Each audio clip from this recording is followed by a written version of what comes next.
இடைக்கால இந்தியாவில் தலைநகரில் இருந்த 6 நீதிமன்றங்களில் அடுத்த நீதிமன்றம் சத்ரே ஜகான் நீதிமன்றம், மாநில தலைமை நீதிபதி நீதிமன்றம். இந்த நீதிமன்றமும் தலைமை நீதிபதி நீதிமன்றமும் அலாவுதீன் கில்ஜியுடைய காலத்தில் இணைக்கப்பட்டுச்சு. அதற்கு முன்பு வரைக்கும் 2 நீதிமன்றமும் தனித்தனியாக செயல்பட்டு வந்துச்சு. அலாவுதீன் கில்ஜியோட காலத்தில் அவர் தான் இந்த 2 நீதிமன்றங்களையும் இணைக்கிறார். அடுத்தது தலைமை நீதிபதி நீதிமன்றம். தலைமை நீதிபதி நீதிமன்றம் குடிமையியல் குற்றவியல் வழக்குகளை விசாரிக்கக்கூடிய நீதிமன்றம். அதில் உதவி நீதிபதிகள், திறமையான நேர்மையான அதிகாரிகள் நியமிக்கப்பட்டாங்க. இதில் இருக்கக்கூடிய நீதிமன்ற அலுவலர்களுடைய பெயர்கள் முப்தி, பண்டிட், மொக்டாசிப், தாத்பாக். முப்தி சட்ட வல்லுநர், முன்னாடியே நம்ம பார்த்தோம்.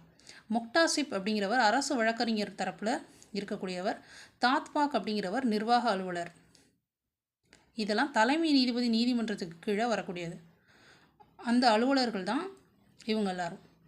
திவான் இ ரியாசத் என்பது தேச துரோக வழக்குகளை விசாரிக்கக்கூடிய நீதிமன்றம். இது பெரும் தேச துரோக வழக்குகளை விசாரிக்கக்கூடியது. திவான் இ மசாலிம், திவான் இ ரிசாலத் ரெண்டுமே தேச துரோக வழக்குகளை விசாரிக்கும் நீதிமன்றம். முன்னாடியே பார்த்துருப்போம். இது அதுக்கும் மேலே மிகப்பெரிய தேச துரோக குற்ற வழக்குகள் இருந்துச்சு அப்படின்னா அதை விசாரிக்கக்கூடியது தான் திவான் இ ரியாசத் அப்படிங்கிற நீதிமன்றம். இதோட இடைக்கால இந்தியாவில் நீதித்துறை அமைப்பு ஒரு பார்வை முடிஞ்சது.